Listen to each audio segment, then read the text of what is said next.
Hello everyone and welcome back to another video from Gameplay Classic. In this video, I'm going to show you how to change your character on the AFK Journey game. So let's get started right away. First of all, open up the AFK Journey game on your device. And when you start your new game, you will be allowed to choose your character and set up your username for the game. After choosing your character, you will begin your journey right away. Now, if you have already begun your journey, but you wish to change your character in the middle, then simply tap on the menu icon at the bottom right corner. Then click on the gear icon and then click on others. Now within this page, you will see the character switch button. Go ahead and click on it and you may now create a new character. In order to switch into this one, tap on the create new character button and you will be asked to choose your server as well.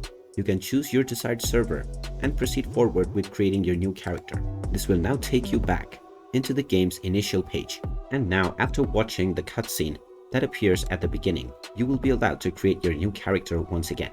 Now just choose your character and then change your attributes for your character, including the body, the face, and other attributes.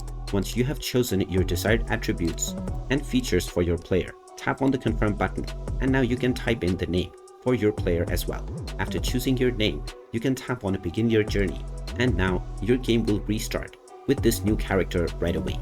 And there you have it. That is how easy it is to switch your character on the AFK Journey game. If you find this video helpful, make sure you hit that like button and subscribe to our channel if you haven't done so already. Also ring that notification bell to never miss another update from us. Thank you for watching and I will see you again in the next video.